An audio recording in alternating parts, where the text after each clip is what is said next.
جسم اور روح دو چیزوں سے مل کر بنا ہے، دونوں کی غذا بھی الگ الگ ہے، دونوں کی بیماریاں بھی الگ الگ ہیں۔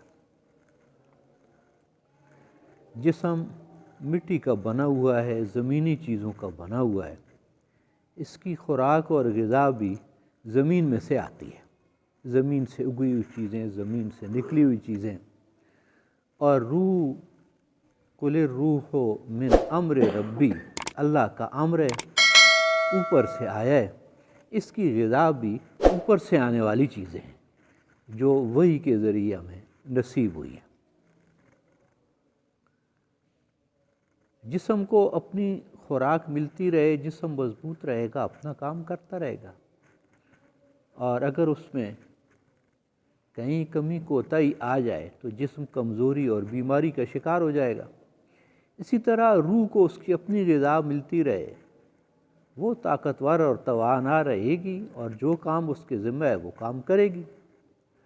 اور اگر اس کی غذا میں اسی طرح کو کمی بیشی واقع ہوتی ہے تو وہ بھی کمزوری اور بیماریوں کا شکار ہوگی۔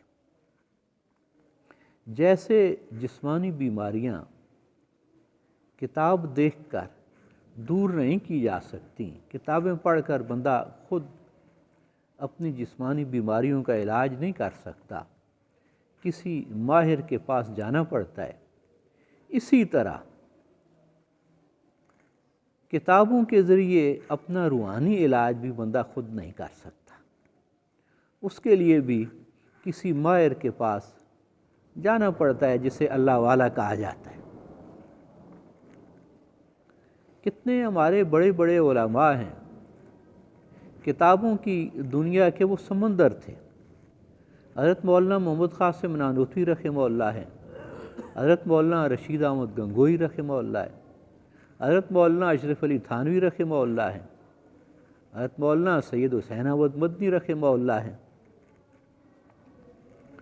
کتابوں کی دنیا کے بادشاہ ہیں، لیکن اپنی روحانی تربیت اور روحانی اصلاح کے لیے ایک اللہ والے کی خدمت میں حاضر ہوئے جو دنیاوی لوگوں کی زبان میں مکمل عالم نہیں ہے۔ حضرت حاجی امداد اللہ مہاجر مکی رحمۃ اللہ علیہ باوجود اتنے بڑے بڑے عالم ہونے کے ان کے سامنے ادب سے جھک کر بیٹھے، ان سے اپنی اصلاح کرائی۔ مولانا رومی کی مشہور بات ہے، ترکی کے ایک بہت بڑے عالم تھے اور اپنے زمانے کے بہت بڑے مفتی تھے، تو فرماتے ہیں کہ مولوی ہرگز نشد مولائے روم تا غلام شمس تبریز نشد۔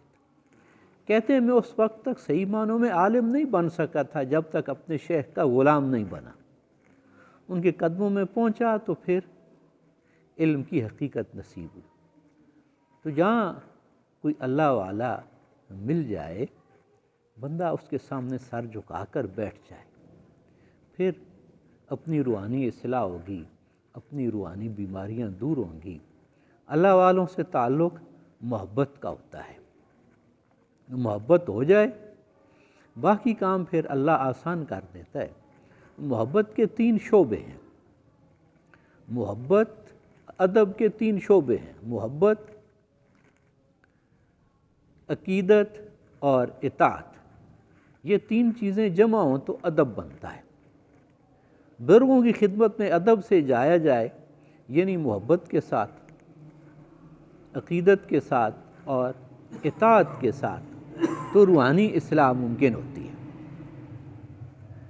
ان کے دل کو اگر بیٹری سمجھا جائے تو یہ 3 تارے ان کے دل سے جوڑ لے تو پھر اپنے دل کا چھوٹا سا بلب روشن ہو سکتا ہے، اور جہاں ان تینوں میں سے کسی ایک کی کمی ہوگی، اللہ والا اس زمانے کا کوئی شیخ ایک طرف، پیغمبر علیہ السلام کی محفل میں بیٹھ کر بھی فائدہ نہیں ملتا۔ ایسے لوگ تھے، نبی علیہ السلام کے پیچھے نمازیں پڑھتے تھے، جو ریاض الجنہ مسجد نبوی کا ایک حصہ ہے اس میں بھی پڑھتے ہوں گے۔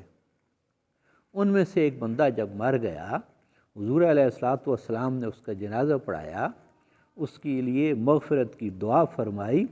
اللہ نے فرمایا ان تستغفر لہم 70 مرتان فلن یغفر اللہ لہم، یہ ایسے لوگ ہیں کہ میرے حبیب آپ 70 بار بھی ان کے لیے دعائے مغفرت کریں، ان کا جنازہ پڑھیں نا، فلن یغفر اللہ لہم، پھر بھی اللہ ان کی مغفرت نہیں کرے گا۔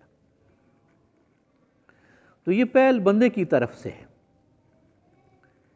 اللہ والے کی محبت ہو، عقیدت ہو اور اطاعت ہو، یہ 3 چیزیں ہوں گی، انشاءاللہ فائدہ ہوگا۔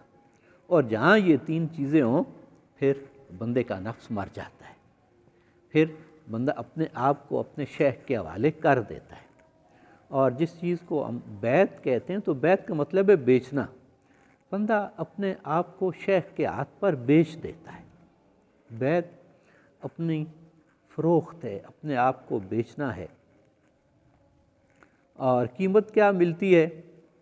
شیخ ہمیں اللہ اور اللہ کے رسول کے احکام، ان کا طریقہ بتائے گا۔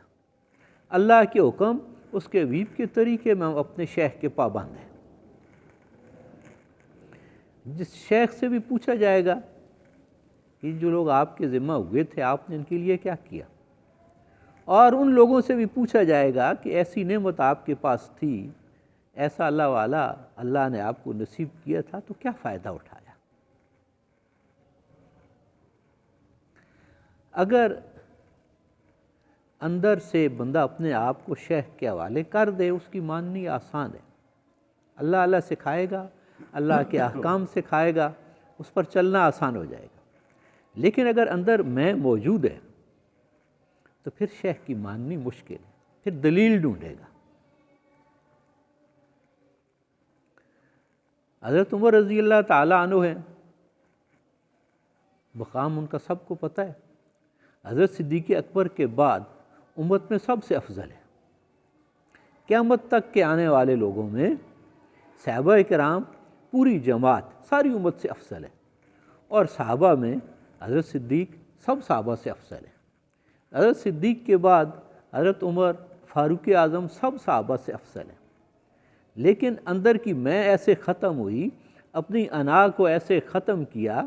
حضور علیہ الصلوۃ والسلام کے ایک رازدار تھے حضرت حذیفہ رضی اللہ عنہ، حضور علیہ الصلوۃ والسلام نے انہیں ایک موقع پر منافقین کے نام بتائے تھے، تو بار بار ان سے پوچھا کرتے تھے ان میں میرا نام تو نہیں ہے۔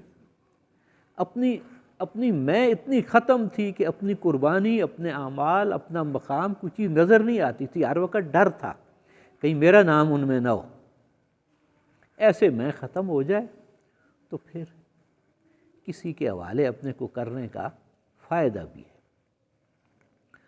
اور صحابہ کرام میں اس طرح اپنے آپ کو اللہ کے نبی کے حوالے کیا تھا، نتیجہ یہ ہوا کہ اللہ نے ان کے ایمان کو بھی معیار بنا دیا، ان کے عمل کو بھی معیار بنا دیا۔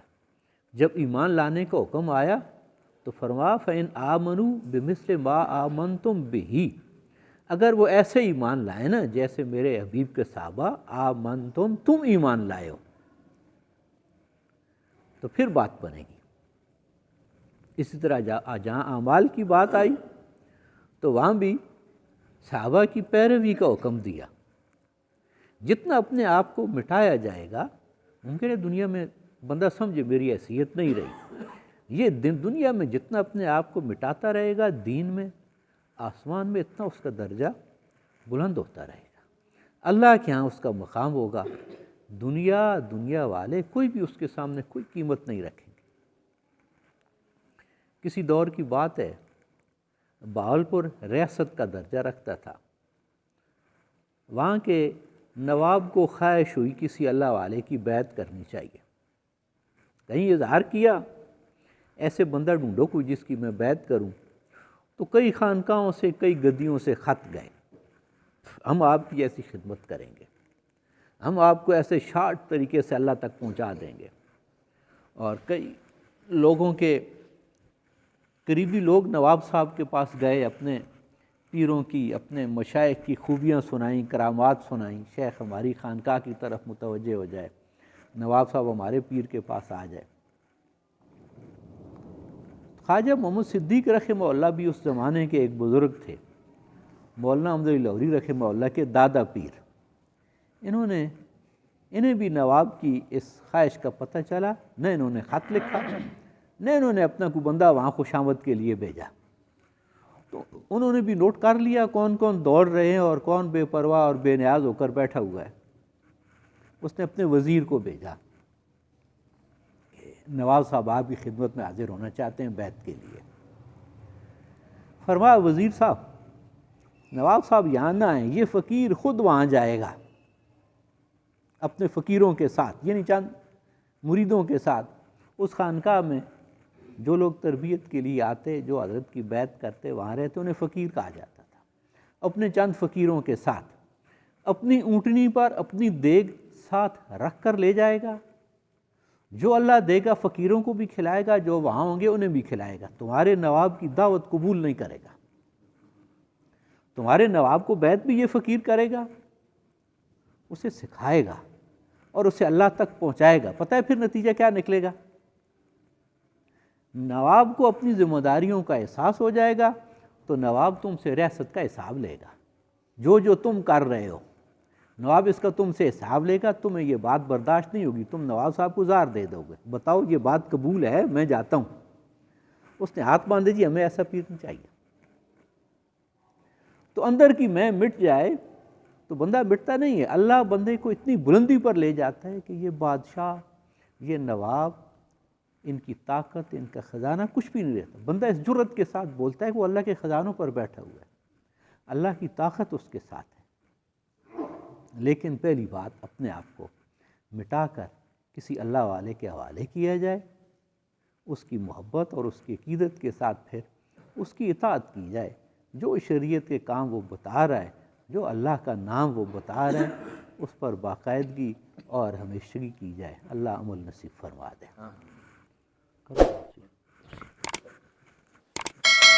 ذکر کرانا تو